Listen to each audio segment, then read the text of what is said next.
College কর্তৃপক্ষ বলে 29 জন, TV news চ্যানেলে আমরা দেখি 35 জন। তাহলে আপনাদের কাছে প্রশ্ন, 6 জন কি কবর থেকে বের হয়ে তাদের মা বাবার কাছে ফিরে আসছে? আপনারা হয়তো দেখছেন একটা বাচ্চা দৌড়াচ্ছিল, এতটুকু মেবি 3তেই পড়ে, দৌড়াচ্ছিল, পুড়ে গেছিল। সে বাচ্চাটাকে কেউ পানি না দিয়ে সে বাচ্চার ভিডিও করতেছে। সে বাচ্চাটাকে ভিডিও করলে কি আপনার খুব লাভ হবে? যে আপনার সন্তানের জায়গায় থাকতে আপনি ভিডিও করতে পারতেন তাই। আর আপনারা যে 40 টাকার পানি 600 টাকা করে বিক্রি করলেন, আপনাদের ব্যবসায় কি এমন মানে ইয়া হয়ে গেছে, লাভ হয়ে গেছে যে ওই দিনই করতে হইলো?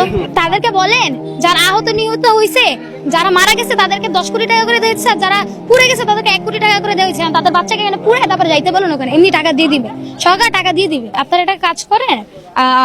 আমি বিমান বাহিনীর সাথে কথা বলি, বিমান বাহিনীর লোকটা ভিতরে আছে, আমরা গেটটা একদম ভেঙে দিই, গেটটা ভেঙে দিয়ে এখানে বেঞ্চ টেঞ্চ সব দিয়ে দিই, মুড়ি চানাচুর যার যেটা পছন্দ সব এনে দিব, ওরা বসবে।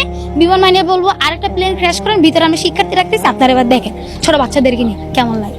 তখন বুঝবেন ট্রমা জিনিসটা কি, বাচ্চারা দেখে কি শিখতেছে। আপনারা দেখাই দিয়েছেন কি বাচ্চারা শিখছে, বাচ্চারা কি শিখতেছে? কয়েকজন বললো যে আমাদের বাচ্চারা শিখতেছে, কি শিখতেছে? এনে শিখার কি আছে?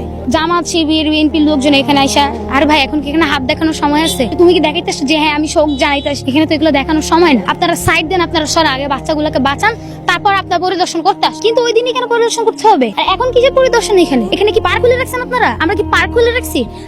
আমরা স্টুডেন্ট, আমরা কলেজ কর্তৃপক্ষ, আমরা এখন পার্ক খুলে রাখিনি যে আপনারা সেভাবে এখানে দেখবেন। যদি শিক্ষা উপদেষ্টা পদত্যাগ না করে। ওয়ালটন এখন দেশের সীমানা পেরিয়ে পৌঁছে গিয়েছে 50টিরও বেশি দেশে। ওয়ালটন ঘরে ঘরে বিশ্বজুড়ে। যদি কেউ পদত্যাগ না করে তাহলে টাকা জমা শেখ হাসিনাকে বাংলাদেশে, শেখ হাসিনাকে বাংলাদেশ আনবো। শেখ হাসিনা যখন ছিল তখন খুব ভালো ছিল, খুব শান্তিতে ছিলেন। আজকে যে আমি এখানে তারা সত্যি কথা বলতে পারতেছি, এটা কার জন্য জানেন? আমি বলবো ইউনূস স্যারের জন্য।